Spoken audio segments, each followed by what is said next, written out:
credit remediation, micro mortgage financing, down payment assistance, credit builder assistance, and agent matching.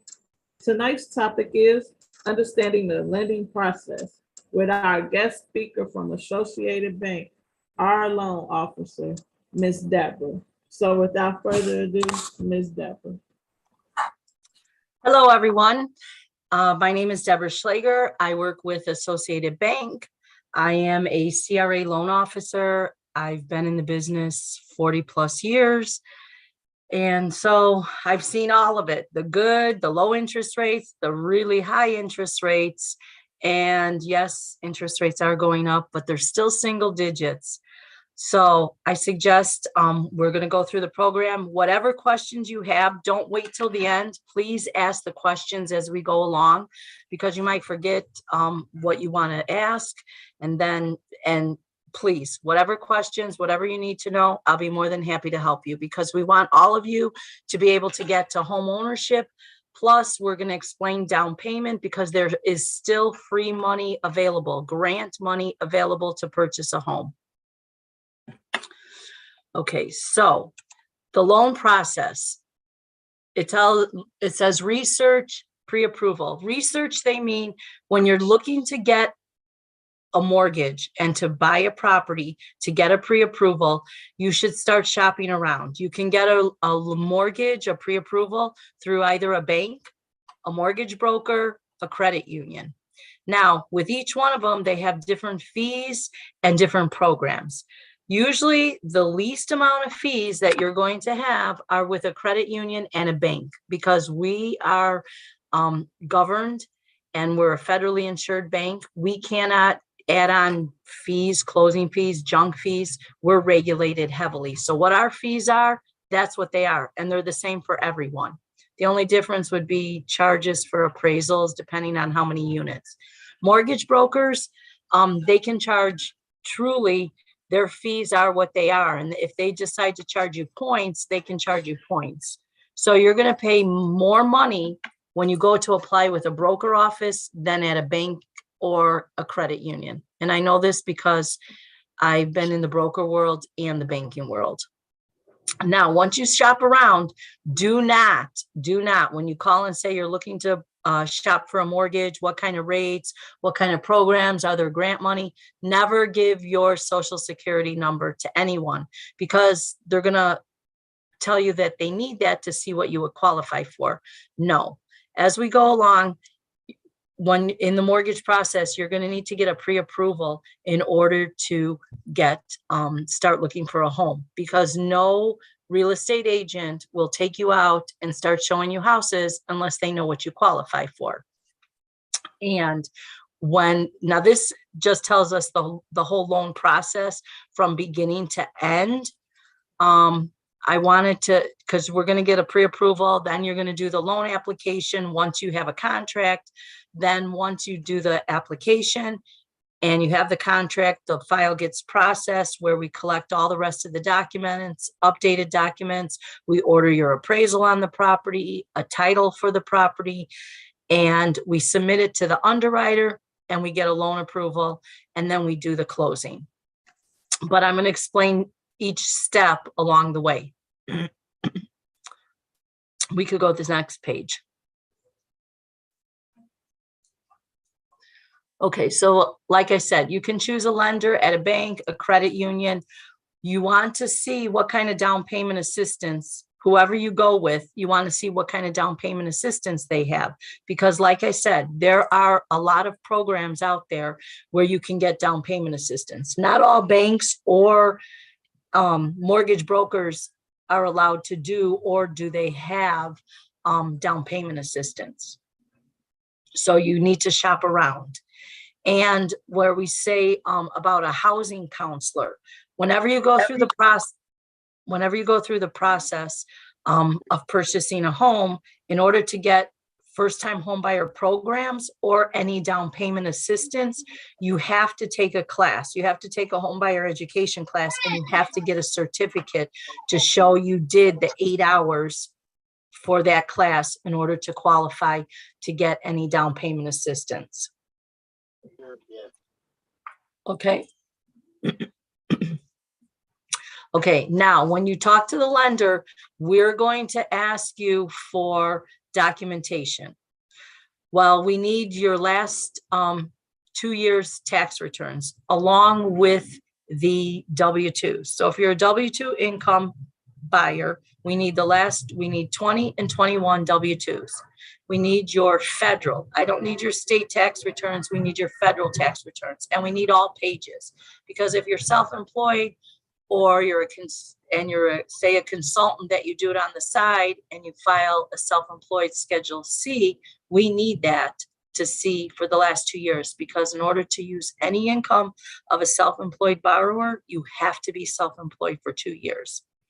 And it needs to be the same business that you own. Because I've had a couple clients that they had Schedule Cs and they were a consultant for 1 year, and then the other year they had a different position. You have to have the same position of self-employed for 2 years in order to use that income. We can go to the next one because we don't need any of that right now. Okay, so getting the right loan. There are different mortgages that you can get. You can get an FHA loan, which is a federally insured loan. And FHA requires a 3.5% down payment. And FHA also requires PMI insurance. So I'm going to ask, does anybody out there know what PMI insurance is? Does anybody who can tell me what PMI insurance is on a loan?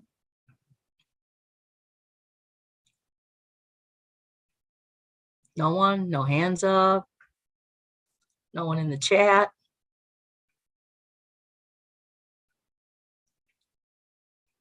But what does private mortgage insurance, what is it for? When we tell you, yes, this is what your payment would be, but you have to pay private mortgage insurance. Come on, we don't have people that want to know? Tracy? It's pretty much to protect you protect them if something happens. So you're paying like insurance on top of insurance. Okay. So the private mortgage insurance is insurance that the banks, mortgage brokers, they charge you if you have a less than 20% down payment, and it protects us in case you go into foreclosure. So if you went into foreclosure, this PMI insurance would continue to pay to the bank your payment while you go through the foreclosure process. Now, FHA collects it on all 30-year mortgages. You have to pay the PMI insurance every month. They don't let you drop the PMI insurance unless you pay your loan down to 78%. Now, conventional mortgages. Conventional for first-time home buyers, there are programs, and I'll talk about mine at the end, but there are programs for first-time home buyers where you can put as little as a 3% down payment on a single-family condo townhouse and pay no private mortgage insurance, none at all.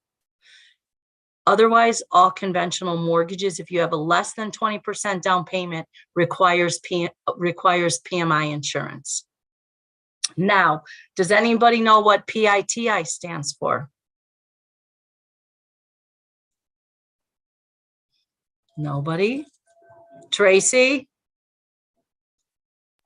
No, I don't know that one. Okay, so PITI is, if you hear your loan officer or somebody say, it's principal and interest, taxes, and insurance. So when you make a mortgage payment, we're going to collect your principal and interest payment. We're going to escrow for your real estate taxes, and we're going to escrow for your homeowner's insurance. And if you have PMI insurance, we escrow for that. And if you buy a property that is in a flood zone and you have to get flood insurance, we escrow for that. So you're not going to pay your insurance on your own. You're not going to pay your taxes on your own. And for most first-time homebuyer programs, most of them all require you to have an escrow account where we pay your taxes and insurance, which it's a good thing also, because when taxes go up, if there's not enough in your escrow, the bank has to pay your taxes. So if your escrow is short because the real estate taxes go up, or your homeowner's policy goes up, we still by law have to make that payment. And then if you're short in your escrow, you'll get a letter from the bank stating, okay, you have a shortage because your taxes and insurance increased. And then whatever the shortage is, we'll divide it by 12 monthly payments, and that'll be added onto your mortgage. On mortgages, you can get, they have 15, 20, and 30-year mortgages. Most first-time home buyer programs are a 30-year mortgage. 15 and 20 years, your payment is going to be a lot higher. And there's no prepayment penalty on mortgages, which means on residential loans, which means if you take a 30-year mortgage and you pay extra to the principal, I can tell you, okay, the difference between a 30 and a 20-year mortgage might be $250 a month. If you make that extra $250 a month onto the principal, you'll have that loan paid off in 20 years. You don't have to pay it, but if you have the money, you can pay it. So if you're paying rent of $2,000 a month and now you bought something and your payment's only $1,500 a month, you have a $500 savings. If you were used to paying the higher payment, then by all means you should prepay on your principal, because it's a savings account. Your property is going to increase in value, and then when you sell it, you have all that equity in your home. The goal, you want to select a loan officer, the different loan types, and you'll also want to make sure that there's down payment assistance. But again, I want to stress, when you talk to anyone about getting a loan approval, do not let them pull your credit, because I know a lot of loan officers are out there and saying, yes, but I first need to know your credit score. Well, you should go to My Turn to Own, have them give you your credit score, because when you meet with them, and you go through the home buying process and the counseling, they'll be able to, you'll get 3 credit scores that you'll be able to tell any loan officer, okay, well, I know my middle credit score is a 640. And a 640 is what you need minimum in order to qualify for any down payment assistance grants that are available or any first time home buyer programs. Yes, we do mortgages if you're less than 640. FHA allows a 620. We can go as low as 620. But if you want free money, you have to have a 640 minimum middle credit score. Any questions? Okay.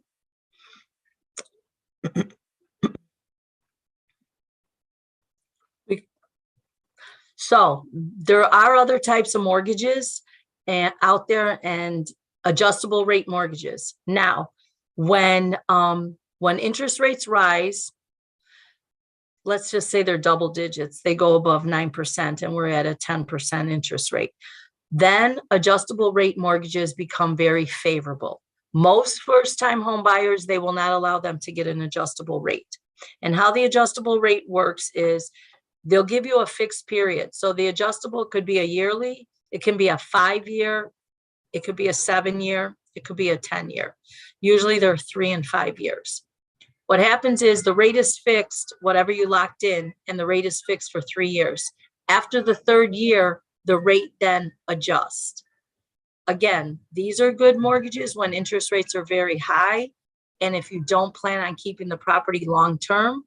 But most first-time home buyers, they will not, any of these programs here, they will not allow you to take this type of mortgage, especially if you want grant money. Interest-only mortgages.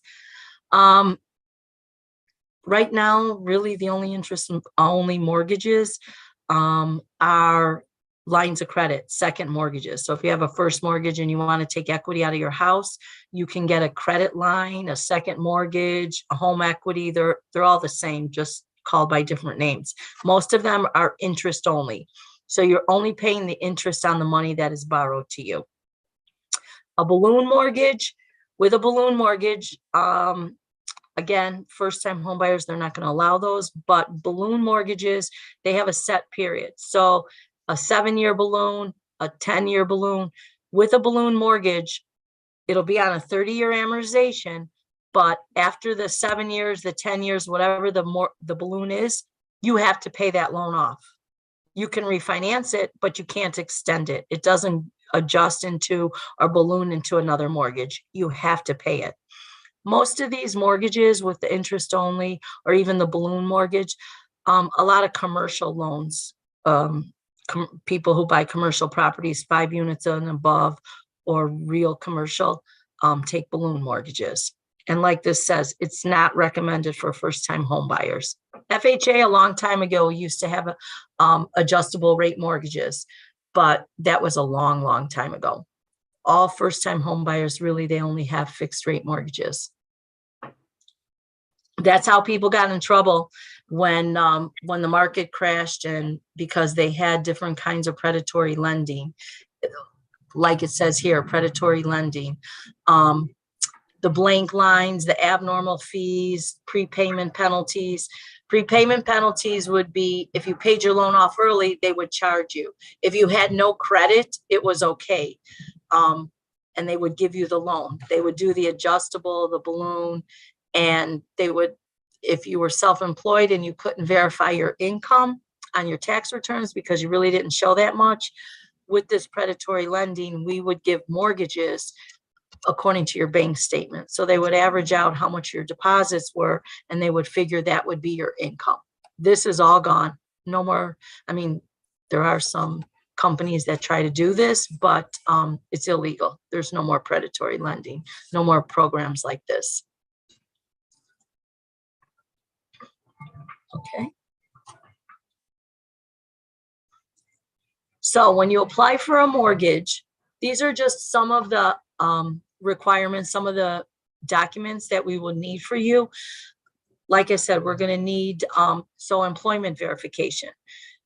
If you get overtime, so we might ask for, we're going to ask for, it says here 2 most recent months of pay stubs. We only ask for 30 days. Some of the documentation, if we were to ask you for more, depending on where we go for a grant and what grants are available, sometimes they want like 3 months of your bank statements. We only require the last 60 days of bank statements. But if you're getting grants, sometimes the people who offer the grants, they want more documentation.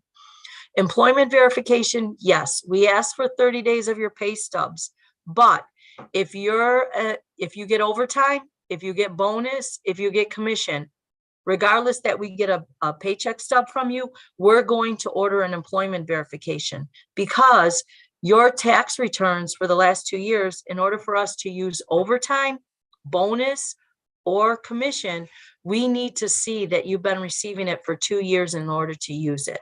And we're going to average it. So we're going to see what you made in 2020 and 2021. Yes, we're going to look at year to date, but we're also going to average out what you made the last 2 years. So that's why we would order a verification of employment. If your income comes from SSI income, Social Security Disability, pension, Social Security award letter, we're going to ask for all of that.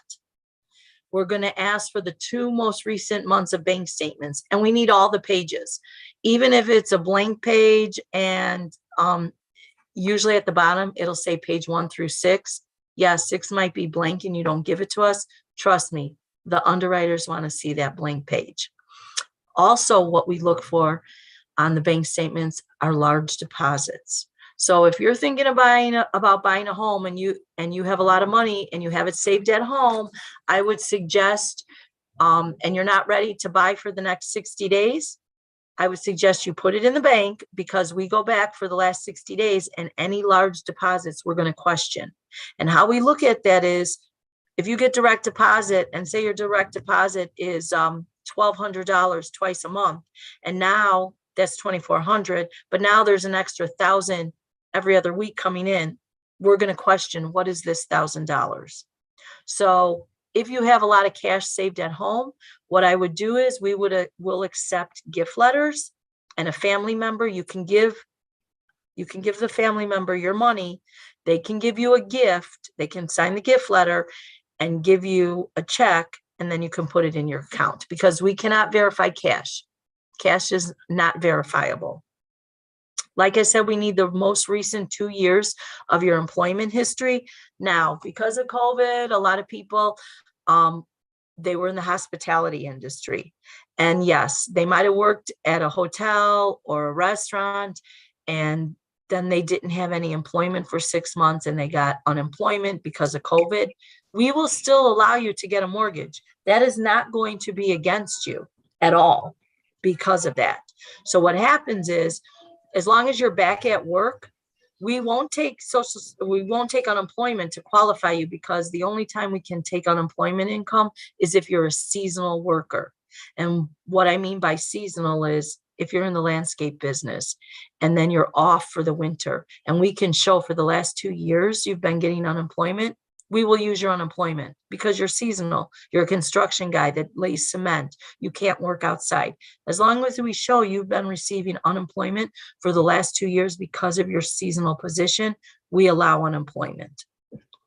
But because of COVID, we like to say we want to see the last 2 years and in the same industry. Well, we know that's not possible, because sometimes people have gotten completely out of hospitality into different fields, and they've only been at their job for 1 year. We need to show at least a 2-year job history. And if it's gaps of employment, we can write a letter of explanation as to why there's gaps of employment. Now, landlords, that is a big one. We do require verification from your landlord that you pay your rent on time. So if you rent from a management company, we're going to send a letter. We have a form to the management company to show that you've paid on time. We can also get 12 months canceled checks to show that you've made the payment to your landlord. Or we can just send your landlord a verification of rent and they fill it out.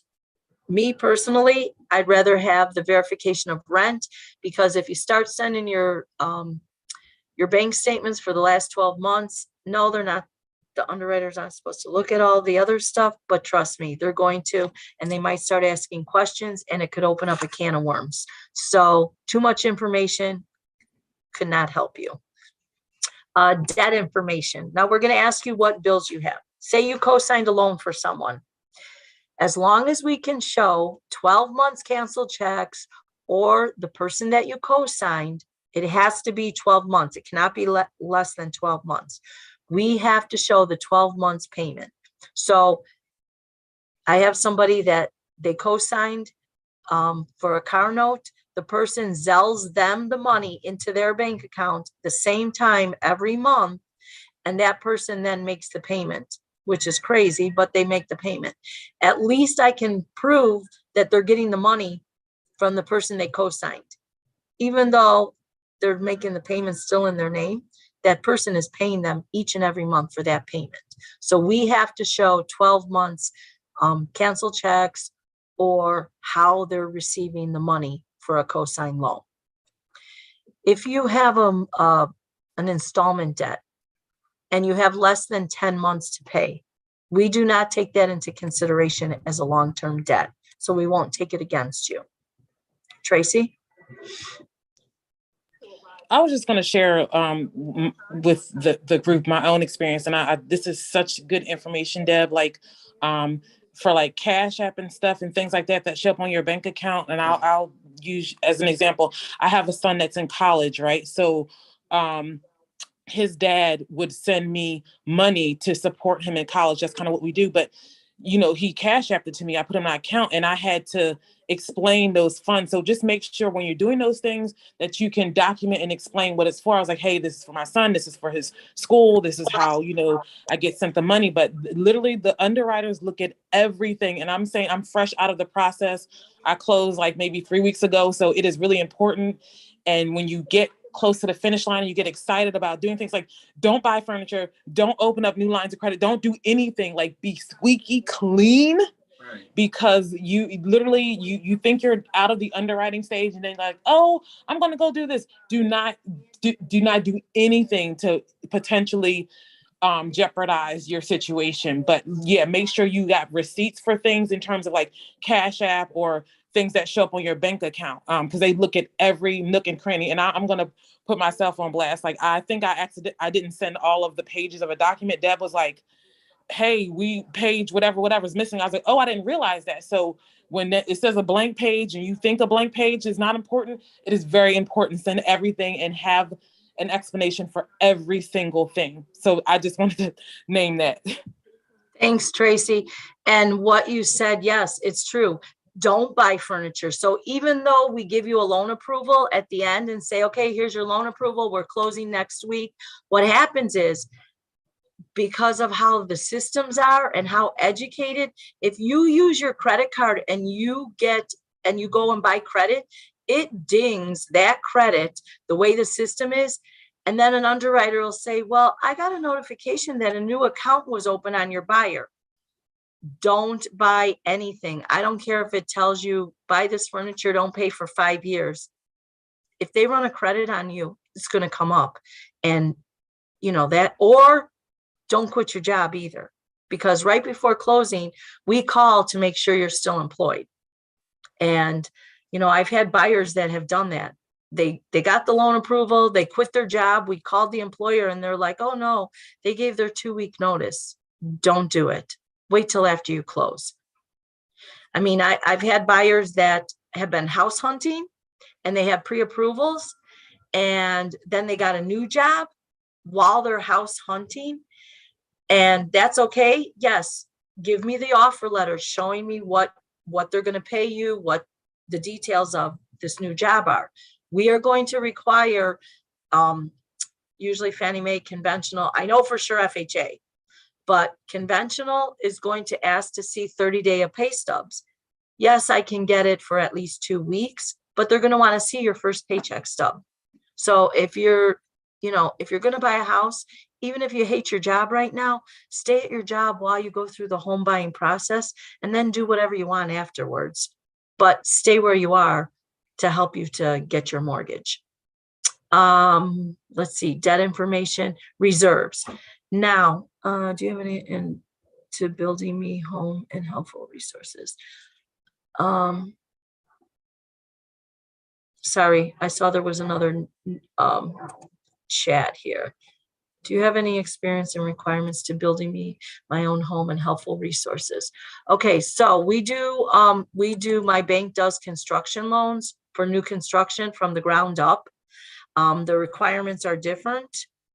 But yes, we do new construction, owner occupied, single family homes. Usually what they use is the down payment that you would use for the down payment to build a new house. As you building it, you getting your own contractor, and we working with your contractors, you would use the land as collateral. So that would be your down payment. So usually the people buy the property, the lot, and that is what we use as the down payment, as the collateral. But I have closed new construction loans in the city of Chicago, some new construction properties that it took the people 6 months to a year to close while it was being built, and it was new construction, but the builder was the one who used their own money. The buyer just got the regular mortgage.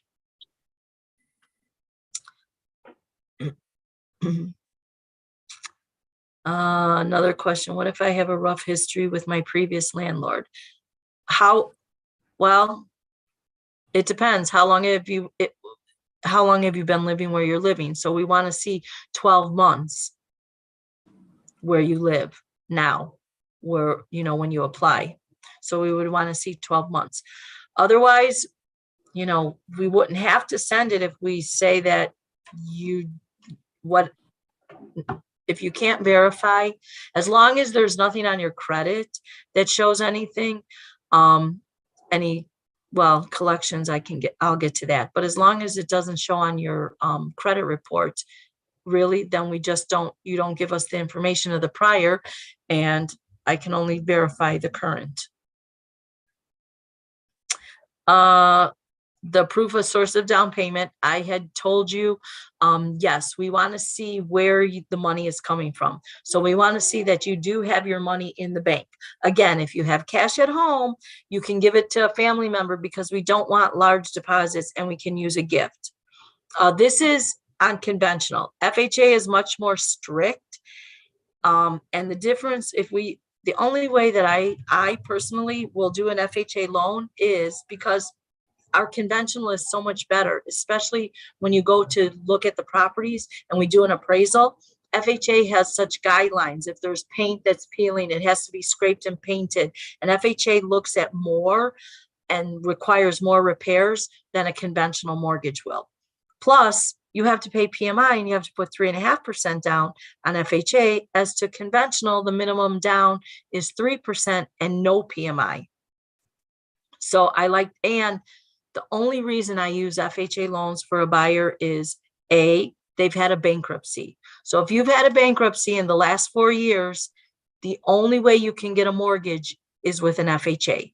Your bankruptcy has to be discharged for 2 years with FHA. So if you filed a bankruptcy, you have to have the discharge for 2 years, and then you can go FHA. If you filed a bankruptcy, it has to be released 4 years to go conventional. That's truly the only reason why I would use FHA. Tatiana? Okay. My question is, can you use FHA loan for like a 2-flat or a 3-flat building, or does it have to be single family? No. FHA, you can use FHA for 1 to 4 units.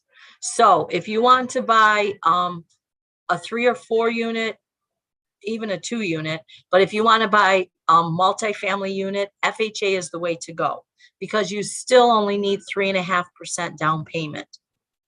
Otherwise, if you buy a 3 or 4 unit conventional, you have to put 25% down. And most of the grants, a lot of the grants or first time homebuyer programs, like my bank has 3%, it's only for single family condo townhouse, or we offer 5% down, no PMI on a 2 unit. And with out of the 5%, only 2% has to be only 3% has to be your own funds. So if you want to buy a multifamily, the best way to go is FHA. But they also want to see, if you buy a 3 or 4 unit of your own funds, you have to have 3 months of the PITI, principal, interest, tax, and insurance, in the bank. So yes, FHA you would have, and you would have the 3.5% down payment.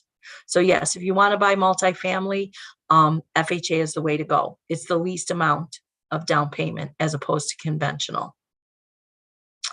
Let me see. Did somebody else have a question on here? Okay. Okay, so as you were talking about the large deposits, let's say I'm expecting a payout for something to kind of help me get a home. Okay. So is it going to be a gift? Is it a lawsuit you want? Is it? No, it's more of a gift from an insurance, basically. Okay. My mother-in-law passed. Oh, I'm sorry to hear that. So you could do this 2 ways, depending what type of mortgage you get. You could get the paperwork and show the paperwork where the large deposit came from, or you could give it to the family member, whoever is in charge of it, giving you from the probate, from the, all the paperwork from the will, and you can deposit it that way, or you can have them give you a gift letter. We have the gift letter, give you the gift letter, and that's how we can source the money. They could give you a check. Okay. So yes, you do have options. If they give you the paperwork and it shows that, this is the amount per the will or whatever that you were awarded, they can give you a check. You make a copy of the check, we take a copy of the paperwork, and then we write the letter of explanation of the large deposit. Yes, that would work too. Divorce decree. So we asked for a divorce decree if you're getting child support. Okay, if you're getting child support or if you're getting alimony, because it'll state in there what the terms are. If you don't have a divorce decree, but you do get child support, in order to use child support to qualify for a mortgage, we have to show that the child support is going to continue for 3 years, for at least 3 years. So we're going to ask for, if it's not in the on the child support order, if it doesn't have their birth dates, we're going to ask for their birth certificates. So in order to use it, it has to continue for 3 years, but we also have to see that you've been receiving it for 6 months. So just because you have a child support order does not mean that it's always paid on time or it's paid in the courts or you even receive it. So in order to use child support, it has to continue for 3 years, and we have to show that you've been receiving it for the last 6 months. And that's on any other kind of income that you would be receiving. We have to show, in order to use it, we have to show that it's going to continue for 3 years. 401k statements, we use 401k statements if we need, because we know you're not, unless you tell me you're going to take the money out of your 401k, and then we need to show the withdrawal paperwork to show that you withdrew it, you asked for it to be withdrawn. We usually put 401k statements to show additional funds, because we have to show that you have at least 1 month of the PITI, principal and interest, tax and insurance, in reserve, 1 month of the payment in reserve for your money. So we like to put the 401k statement in there. And gift letters, again, if there's large deposits, we use the gift letter. Any questions on this? Okay. The self-employed, like I said, we do self-employed loans. We want 2 years tax returns and a profit and loss, which means we want to see what you've made from January of this year till, let's say, August, because we're almost in the middle of September. We want to see how much money you have made from January to this year, because we want to see that you're making money and you don't have a loss. So any self-employed, we have to have your tax returns for the last 2 years, and it has to be the same job, that the same self-employed business that you're running in order to use it. Okay. Here, I'll tell you, I have a couple clients. They have jobs, W-2 jobs that they've always had, and their tax returns showed that they used to drive for Uber and Lyft, and they showed income in 2020 and 2021. But this year, they're not going to show any income because they're not doing it. And unfortunately, they showed losses. So what happens is, if you show your gross amount and then you have all these write-offs, because the more income you show as self-employed, the more taxes you're going to pay. So you're going to have write-offs, so you break even and not have to pay taxes. So now they have to get a letter from their accountant stating that they have not been self-employed this year. They have no income. Otherwise, that negative amount, that loss, carries over into your taxes. And if your W-2, whatever your W-2 is, we're going to subtract that loss from your W-2 income. And that is not going to help you to qualify. It's going to reduce how much you qualify. This just gives us about qualifying debt to income ratios, conventional and FHA. These are sort of old because it's not like this at all. So debt to income means we're going to take your payment to qualify you. We're going to take your principal, interest, tax and insurance payment and divide that into your gross. We don't go by net unless you're self-employed. We go by gross income. And conventional has really increased. Conventional, on a program that I have at my bank, with 3% down, we go to 37%. It says 28. And our back end ratio, we go to 47. We can go on a conventional mortgage up to 50% on the back end, which means the back end ratio is, again, your principal and interest, taxes and insurance payment, plus whatever your reoccurring monthly debt is. FHA, they have 38 over 43. FHA will go 47 over 56. But you have to have some compensating factors. Also, where it says compare result to your current housing expenses. You know, you don't want to go into payment shock also. So if you're renting and you're paying $1,000 a month, and now you're buying a house and it's $1,500, that's a little bit of a payment shock. I know it's only $500, but now you're a homeowner. Now you have to pay for the garbage. You have to pay for the water. Some rentals, you don't have to pay your water, and you don't pay your garbage, and you have to pay electric, gas, cable on top of your $1,500. So you have to take all of that into consideration, and then what your monthly bills are. Credit cards, loans. when you're shopping for the loan and you know you want to buy, do not charge up your credit cards, because we're going to take whatever shows up on your credit report. We're going to take that as your minimum payment. As far as student loan, let me touch on that, because student loan really hinders people from buying a house, because it's very tough to qualify. So if you're because most student loan debt still is either in forbearance or deferred. It doesn't matter if it's in forbearance or deferred. When we run your credit, if there's no payment, zero payment next to what whoever the servicer is of your student loan debt, then on conventional mortgages, we are going to take 1% of the principal balance as your payment. And that, if you have a $300,000 student loan debt, 1%, how are you going to qualify for a mortgage? You can't.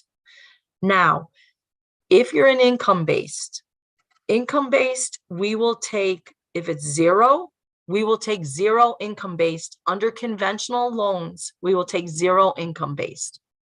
Now, with my program at the bank, where you can buy with 3% no PMI, we will not take a zero for income-based. We'll take income-based repayment, but you have to have a payment.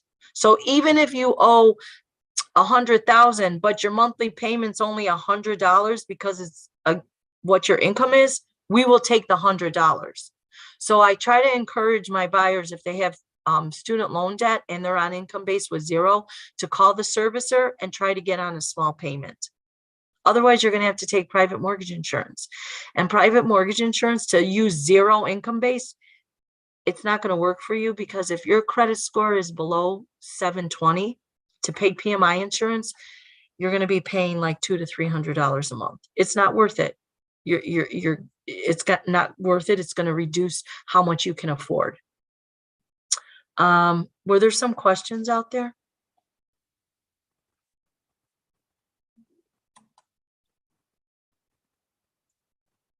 No? Okay, we can go to the next page. The down payment, well, you know what?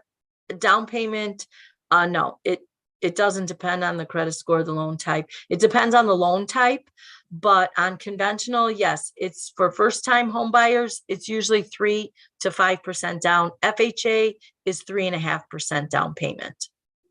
And we already went through what type of loans.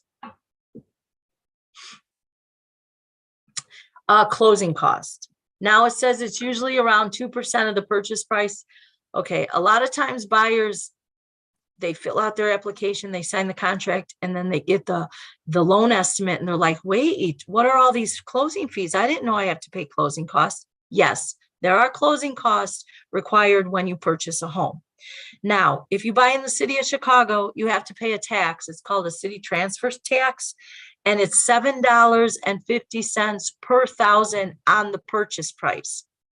So if your purchase price is $100,000, just the tax on that is $750. Plus you have to pay for appraisal, credit report, the loan servicing fee, title insurance. Now we have no control, the mortgage companies, the banks, we have no control over your title fees. The seller's attorney orders a title, and the title makes sure that there's no liens on the property. It also does searches on your name, because some people have, when they applied for the mortgage, they didn't realize a judgment would come up under their name. Well, what happens is you might have a common name, and there might show judgments. We send you a sheet, a paper, you fill it out. It wants to know where you've lived for the past 10 years, where you've worked, and it rules out that those judgments are not against you. You can also ask, the real estate agent can also have the seller to give you closing cost credit. So when you buy a conventional mortgage, or get a conventional mortgage, the seller can pay up to 3% of the purchase price. Again, if you buy a $100,000 house, the seller can give you 3%, which is $3,000 towards your closing cost. You cannot walk away with any cash in hand on closing cost. Nothing. Usually if the property needs repairs and the seller says, I'm not doing anything, but I'll give you a $2,000 credit. That credit is not going to go towards your repairs. That credit is going to go towards closing costs. which would leave the money that you have in the bank that you were going to use for closing costs to do the repairs. So no money can go to the buyer to do their own repairs, nor can you walk away from a closing with any cash in hand. Okay, next. So this is just a little bit of an estimate of earnest money. Usually earnest money, once you sign the contract, the other side, the seller asks for some money that is in good faith, and it goes towards your down payment to take that house off the market, and it's no longer for sale while you go through the process of the loan approval and closing. Home inspections. It's very, very wise. You should always have a home inspection after you sign a contract, because the home inspector goes out. Usually it's like 2 hours for the inspection, and you're there with them. They point out everything. They look at the top to the bottom. There could be cracks in your foundation. They find everything that you might not see. Mold, flooding. You should always get a home inspection. Appraisals, well, it says 200 to 1,000. Appraisals are around $450 on a single family home. Attorneys, yes, you should always have an attorney, and attorney fees are between $500 and $750. Homeowners insurance. Homeowners insurance is part of the loan approval, because whatever that premium is for the year, we figure that into your monthly payment. So yes, we make you shop around, get a homeowner's policy, because that is calculated. You do not pay up front for the homeowner's insurance. We will get an invoice from the agent, and it'll be part of your closing cost. Down payment, it's between 3% and 5%. Closing cost, give or take around 2 to 3% of the purchase price. And buyer reserve, we always ask for one payment in the bank, 1 month of the PITI in the bank. Shanazy, I think there was a couple questions. Is this a relatively complete of additional? Can there be? No, this is correct of the expenses. They don't have on here though title charges, because there are title charges, and like I said, usually the title and recording fees are between $2,700 and $3,800. But for the most part, these fees, like I said, some of them, the banks and mortgage brokers might charge points. Our fees at my bank are $1,300 for our closing fees. Plus I give you a $500 credit for that.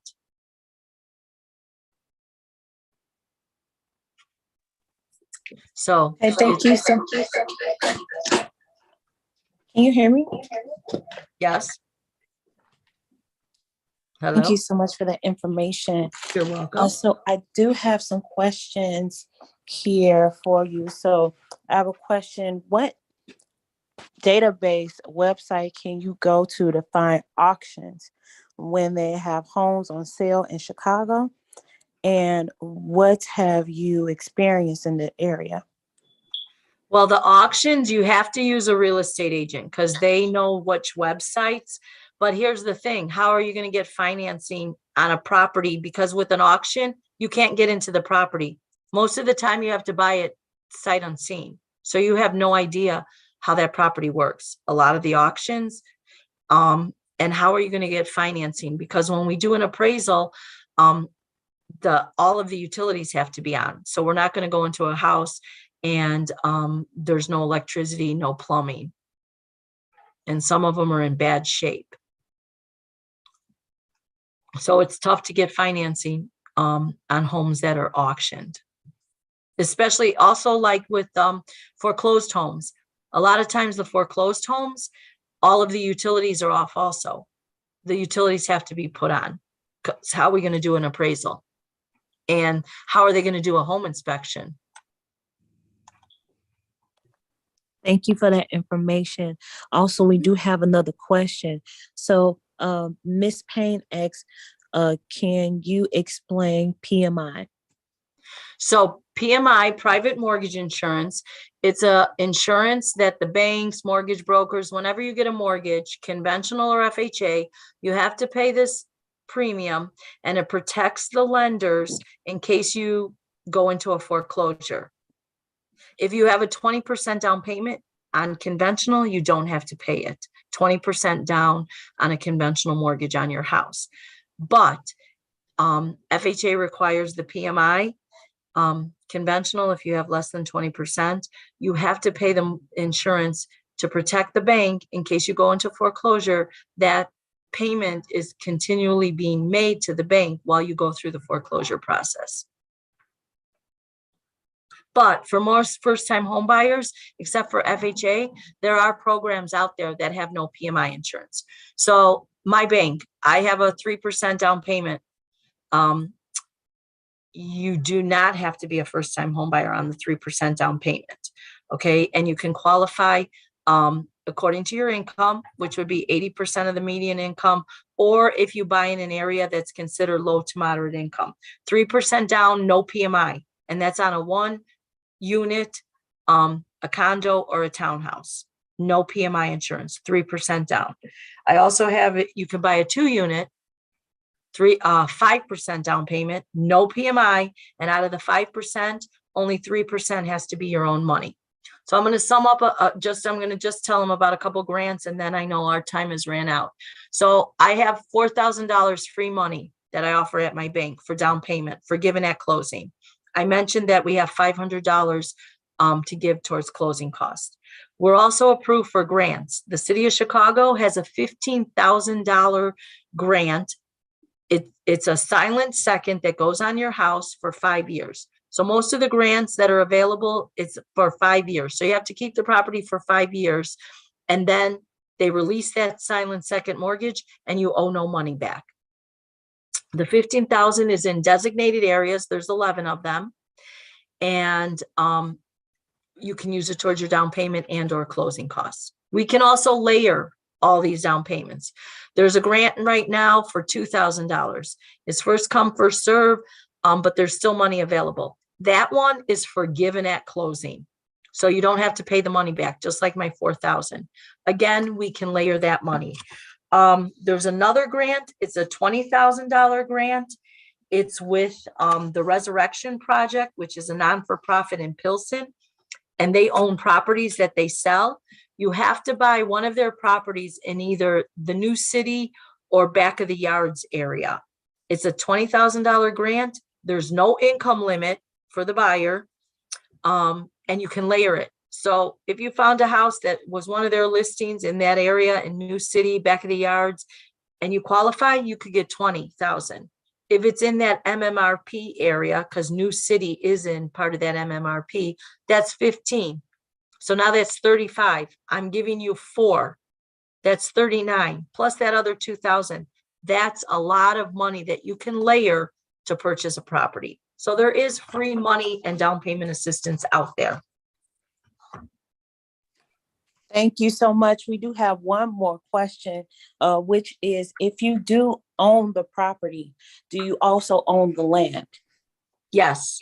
If you're talking about when you buy a house, not new construction, yes. If you own the property, you own the whole lot. That is all yours. Yes. Perfect. That is good to know. Well, thank you so much, Ms. Deborah, for coming on with us. Please let us know how to contact you. Okay, I'm typing it right now.